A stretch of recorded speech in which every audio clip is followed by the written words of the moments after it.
good in yourself. You can see the nur, like I said, in their face. And this to do with, hormones, chemical transmitter, endorphin, and enkephalin. That's another subject. So going back to what is needed is encouraging small wins to avoid the loop. So small reward is better than big reward. You go for small steps. Now the reflection point here for everybody is, how can I make the healthier choice feel rewarding right away? That's a question you need to ask yourself. This repetition, you need to repeat it, because neuroscience teaches us that neurons in all those cells, there are lots of billions of neurons in our brain anyway, they fire. They fire together, they wire together, and they're all connected. So each time in your routine is practiced, a new habit, now a good habit, not a bad habit, the neural pathway is strengthened. The old pathway weakened because we don't use it, a lack of use. And the behavior becomes more and more automatic over time. So consistency matters. It matters more than commitment, even intensity. It's not the intensity that counts, it's being consistent what you do. So small repeated action reshape the brain neural pathways as well. Then you have contemplation, fasting and self-discipline, spiritual tradition, emphasize self-awareness, self-restraint, contemplation. Contemplation builds awareness, help identify cues before they control us. Fasting, whether therapeutic or not, trains the will to resist immediate gratification, reinforce discipline, curb our craving, curb our desire. So, and also, deal with the nafs of amara and also lavana. And self-discipline, which our intention and transformation. The reflective point here is, how can spiritual practices strengthen my ability to form healthier habits? Now, the core takeaway is, habits, you have to see it as a neuroscientific groups. It operates through a loop. The cue, the behavior and the reward. So understanding this loop is crucial for recovery and also behavioral change.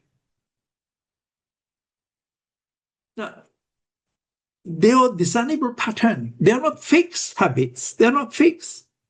You think they are fixed. They're not. They can be reshaped.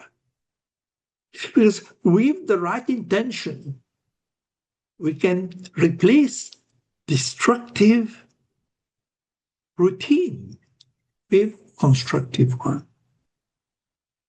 In other words, some people might say, we don't break habits. We redesign them. We reshape them. Now, fasting trained the brain and the nerves. It trained the inner self.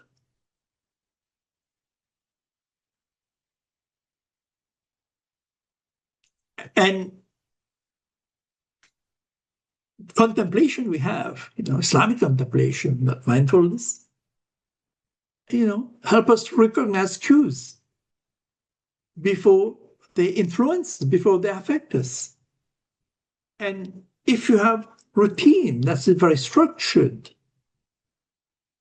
first of all, we need to change our routine and then transform our routines, because the routine can be a cue itself. If we change our routines, restructure our routine, reshape our environment, that can reinforce consistency, strengthening also the...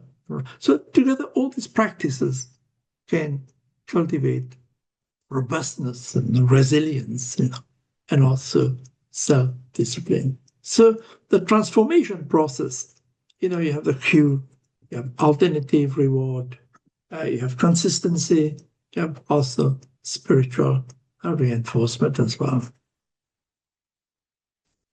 Think about fasting as a spiritual and behavioral intervention.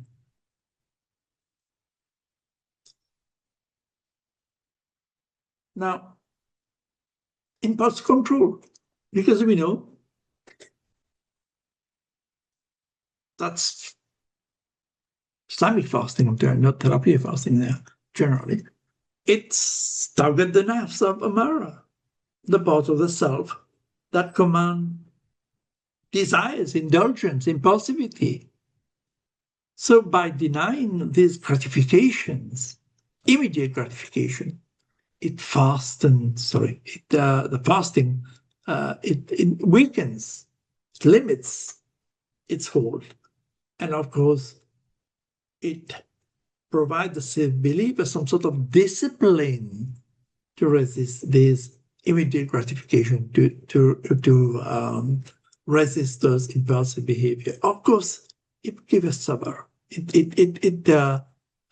an exercise in sabr as well, because patience is not passive. It's active resilience, robustness, teaching believer to endure discomfort without surrendering to the desires, to the compulsions. Interrupt craving, because as we say already, that addictive behavior thrive on addictions, on repetitions, on reinforcement. And fasting interrupt that cycles. It forces it to, a pause in that indulgence, and create space, or some space, for reflective practice and self-awareness as well. Also, it does redirect our desires, because hunger is not wasted in a way, as I say. And it becomes a spiritual cue. Instead of feeding desires, fasting redirect craving towards, of course, zikr, transforming weaknesses, something negative, into something acceptable, something positive, turning into worship. But also, it leads us to sakina, tranquility. Over time, that disciplines move the believer from the nerves of amar al-bisu toward the nerves of mutmainah. Impulse there, as I've said many times, It's not destroyed. They're not eliminated, they are mastered. And serenity is found in obedience. Also, not only fasting is disciplining the self, the nafs, but also as a tool for habit formation. It's an exercise in restraint, physical, psychological, so many things. But consciously not to eat or away from haram things, the believer strengthens his self-discipline, which extends not only to food, but to other aspects of life. It interrupts automatic behavior. Many habits, whether it's scrolling on your mobile phone, overeating, or indulging in substances, are automatic. Because we've been conditioned to that. And fasting disrupts this routine, forcing us to pause and reflect instead of acting on impulse. It delays gratification. Because patience brings spiritual as well as psychological reward. It increases awareness of craving. Because hunger and food, or hunger or thirst, make us more aware of our impulses. And this allows us to observe craving without immediately acting upon them. In a way, it's a key way of breaking the addictive cycles.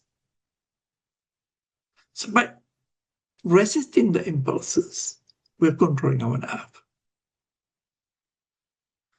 the commanding self, and thus strengthen ability to choose obedience over compulsion.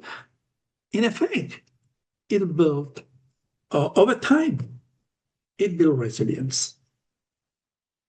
It enables us to endure discomfort, redirect desires towards Allah, and also cultivate inner strength that protects us against both sins and addiction. But also it shapes healthy habits because it breaks, all automatic routines. It interrupts the loops by introducing conscious delays before action. And of course, skipping a meal teaches the mind that cravings are temporary and manageable. We manage to do it. We might be craving for not food, but other things as well. So over 29, 30 days, these repeated cycles practice strengthen impulse control, builds patience, sabr, and form new healthy habits. Now, what people do after breaking the fast, that's another issue.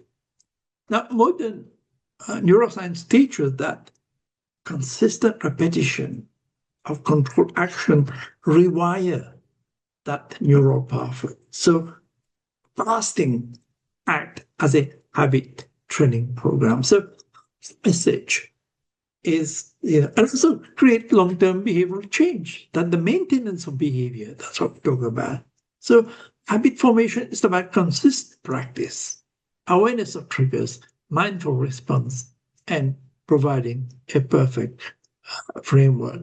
Now, what I mean by reframing fasting is we need to start shifting that stuff, or thinking the unthinkable, shifting that perspective. So, of course, we see fasting as a ritual, but also it's a neuroscientific intervention and a behavioral reset mechanism. You reset your whole inner loop, your system, because from a brain perspective, neuroscience perspective, fasting interrupt that cycle of rewards.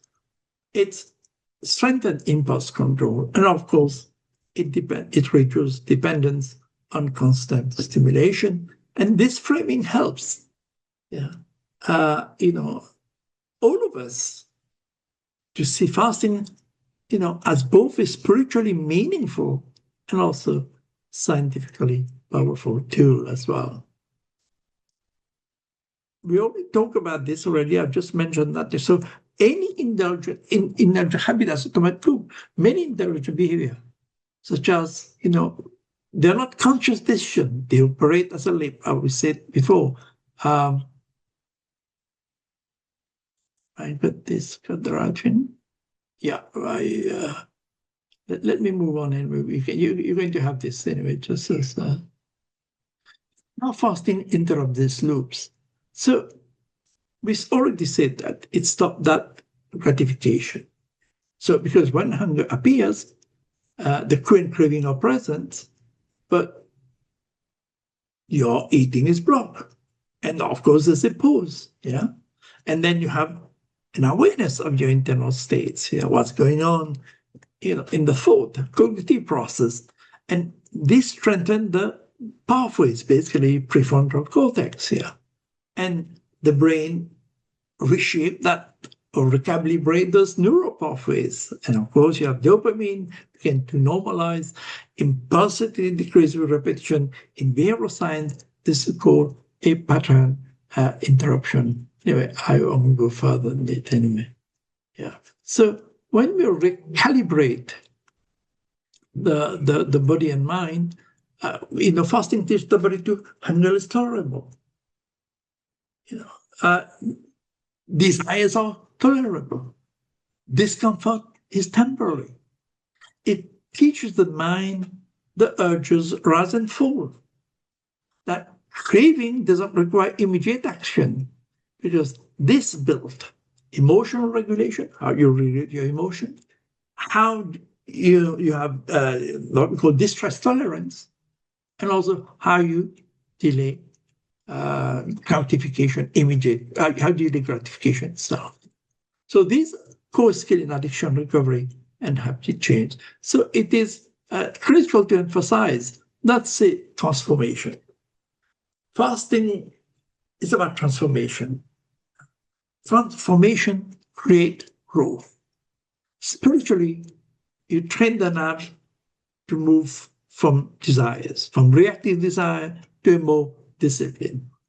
And neuroscientifically, issued behavior from automatic reward system or seeking to some sort of intentional value-driven action.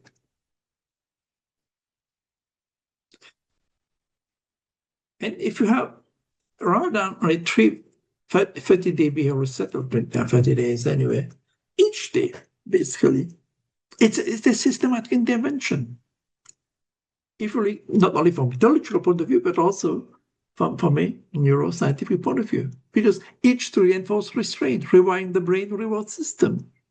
The repetition builds new association, hunger associated with patience, with sabr, desires, prayer, boredom lead to contemplation and so forth. So you build new Europa. So it's in a way so basically what's important for all of us is to think what habits, bad habits of course, have I interrupted or reshaped during Ramadan. So we move on from fasting to maintenance of behavior, because it's easy, like most addicts will tell you, to give up something, but to maintain that behavior, that's the issue, that's the problem. So, self-control, because as we've seen already, it teaches restraint, not from food, but from harmful speeches, digital overuse during the time, and impulsive behavior. Of course, people relapse after Ramadan. There's lapse and relapse, that's another issue. But after Ramadan, this self-control should extend to daily choices. Eating healthily, limiting screen time, or curbing emotional response. So in a way, you need to replace unhealthy routine with positive habits as well. And this would strengthen our patient and focus and also strengthen our it builds suffering, it builds patience anyway. The ability to endure discomfort, pain with grace. And that patience, that sabr, strengthen our emotional resilience. And we stay grounded in terms of trial and tribulation, and also we avoid impulsive decisions. So the maintaining habit beyond Ramadan is not a temporary change. It's a training ground. The habits we build, like waking early, controlling speech, resting craving, should be carried forward. Sustained discipline is the mark of maturity, spiritual maturity.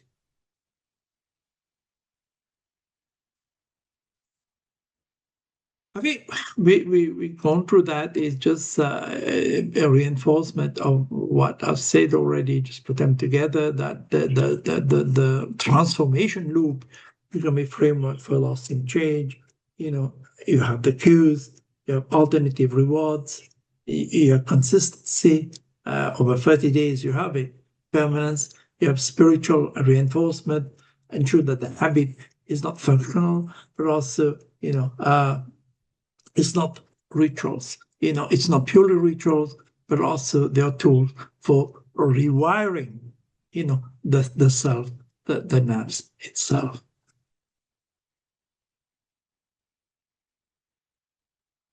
Finally, take another 5 minutes, maybe.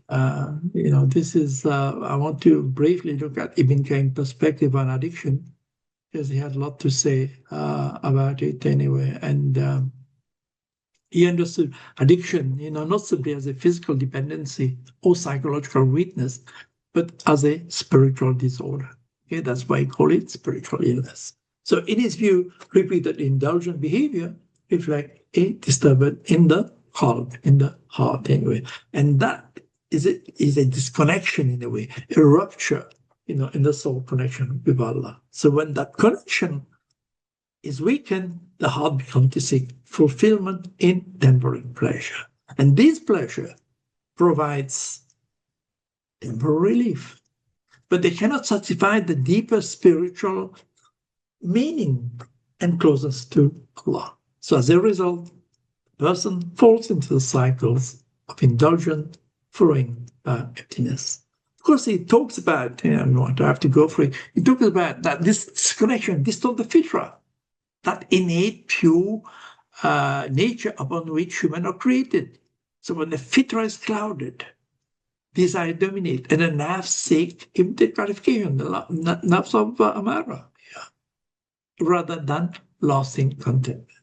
So his approach to healing doesn't begin with suppressing the behavior, but with restoring spiritual balance, strengthening faith, increased remembrance, renewing repentance, tawbah, and reconnecting the heart to the true source of fulfillment. In this model, transformation begins not merely by resisting the act, but also by what he called repairing the heart.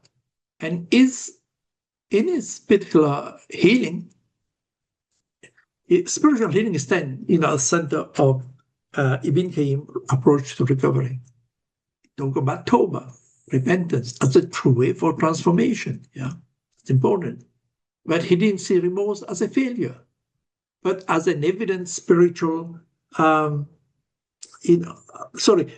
than focusing on suppressing the behavior, he directed attention to cleansing the heart or cleansing the inner state that fueled that behavior. So through salat, prayer, zikr, how gradually replace destructive craving with spiritual nourishment and tranquility.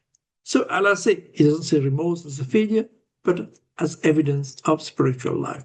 Guilt, when healthy, is not meant to produce despair, but to awaken the soul's thinning as well. And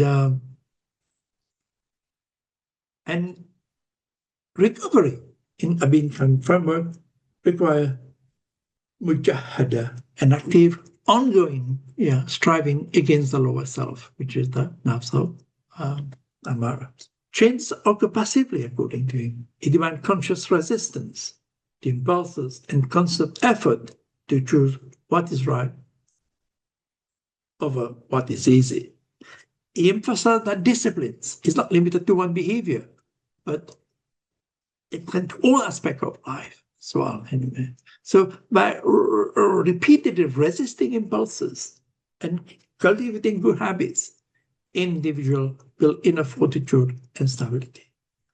So the difference in my model is that, and that he before mentioned that his approach aligns closely with modern behavioral sciences. Repetition rewires neural pathways, and consistent practice make new behavior more automatic. So the difference in Ibenki model is that the rewiring is spiritual, is spiritually encoded, which means striving is not only for personal improvement, but for connection, alignment, or nearest to God. Thus, habit change become both a neurological transformation, but also a form of spiritual evaluation as well. He talked about accountability and community very quickly. For him, it's a cornerstone of spiritual recovery, because he said true progress cannot happen without accepting responsibility for one action, and of course seeking guidance from counselors as well. Equally important is the role of community, the ummah, by surrounded by peers who share similar values. Faith encourages solidarity. This is collective accountability. This is, in a way, 𝗥𝘀𝗀𝗧𝗏 kifaya. It became program basically, by combining personal responsibility with communal support. It became program create a holistic framework, lasting change and sustained development. He really method is a true holistic approach, because he addressed the soul, the mind, and behavior together anyway. Of course, it goes beyond some management, and also it aims for true fulfillment and freedom. And finally, he talked about, in fact, two major categories in managing addiction. One, psychoeducation, which we do, teaching individuals about negative consequence of addiction, positive outcome of healing, cultivation of positive qualities, virtues, sincerity, courage, patience. It's a starting point of ethical and also spiritual transformation. Of course, he used behavioral instruction, guided imagery, and reinforcement of dream image aligned with modern therapy approach.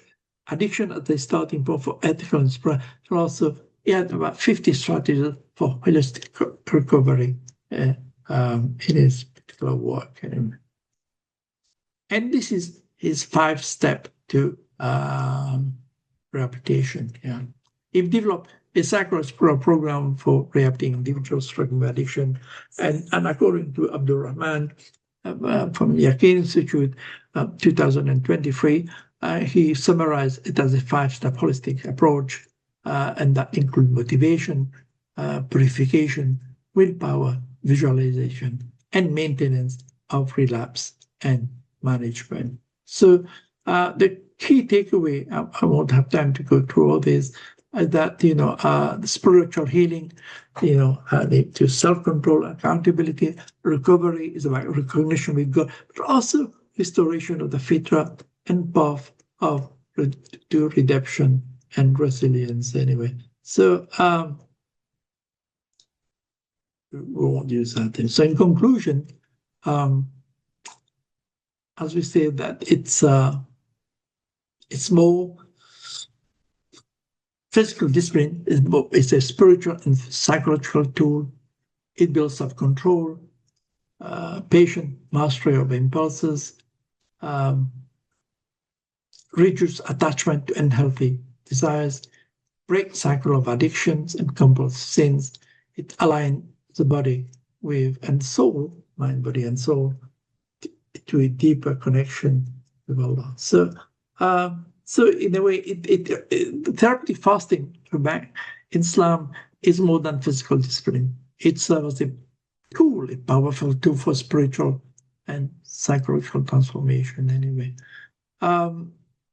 and so by consciously abstaining from food, drinks, and other permissible pleasures, individual learn control, self-strength, self-control, patience, and of course, gain control and mastery over the impulses. This practice creates space for reflection, encourage good habits, positive habits, and reduce attachment to unhealthy desires or negative behavioral traits, helping breaking cycles of addictive behavior and also compulsive sins. Ultimately, fasting guides the believer towards a more balanced life, align the body, mind, and soul, and nurture a deeper connection with Allah. It reminds us that managing craving and also forming virtuous habits is not about restraint. It's about tazkiyah an-nafs already. Basically, the detoxification, the restoration, and the purification of the soul. And this is the end of my sessions of this 𝗥𝗀𝗀𝗶 𝗥𝗀𝗀𝗃𝗀𝗃 Assalamu alaikum wa rahmatullahi wa barakatuh. I apologize, I've taken 80 minutes more than I should. Anyway, I don't know whether we have some question. I might be able to take some question. I think people were sort of sending question while I was. I don't look at the chats while I'm. So you can use your you can use the microphone, or you can use the chat box. And is that okay with the al-Balagh? Yeah. Oh, you don't have mic. Well, you can have mics because if you don't have mic, you don't have. But nobody's muted. Okay. All right, there's a new message there. I shall read it loud. Q&A. Where's the Q&A? I don't know where the Q&A is. So, can somebody read it? Can somebody read the questions? Is that possible? Yeah. If you raise your hand, I don't know. Sorry, I don't. All right. I found the Q&A. I found the Q&A. How do you see craving for social media use? I can be doing an Amsterdam detox because I know it is drained my energy. However, especially after I feel an extreme urge to download the app and start scrolling it. This is because this is a queue and it's, almost every time I end up scrolling to I think it might be psychological. Maybe I am compulsive for something entirely. What do you think about this kind of impulse craving? And more importantly, what can we do against craving coming from the nafs amara? Sometimes when we fight with this rate, now you can answer it with just my tell you what to do. I mean, you probably need to see a professional if you're serious about it, because telling you 1, 2, 3, 4 is not that. I need to see you. I need to assess you. I need to know what more about it, and then be able to give you an answer. But like any addiction, we treat any addiction the same. For me, first of all, detoxification, you don't have in that case, there's no pharmacology involved. And then, going through the loop anyway, the trigger, the cues, and the reward and so forth anyway. And apply other spiritual intervention as well. That's all I can say. Right, you say. I mean, even can we say, you don't suppress the behavior. Yeah, you have to try and find some distraction, some ways of doing it. Now, it's breaking the addiction cycle, which is not easy. Sometimes you can do it yourself, sometimes you can't. You need somebody else. So, but you have to separate. In terms of emotional regulation, I am reading how difficult sometimes for people living with mood disorders. There are increased mood swing and distress. How do we? That's not to do with addiction, but but anyway, I don't know. Because like I said, you can't solve problems by just having a few lines. I need to see the person. I need to assess them. As I said, I need to know, maybe they need some medication. I don't know, before I can apply psychosocial intervention, even spiritual intervention anyway. But, mood disorders like that, bipolar disorders like that anyway. And it's like I say, these are, you can't, I can't, for me, I mean, maybe I don't have that knowledge or experience, but I can't answer. So it's raining heavily here. So if you hear a lot of noise, it just, you can't deal with that, which is a true one. Yeah, it does create a lot of guilt for people anyway. How do you want to look at it? You look at it as a behavioral problem anyway.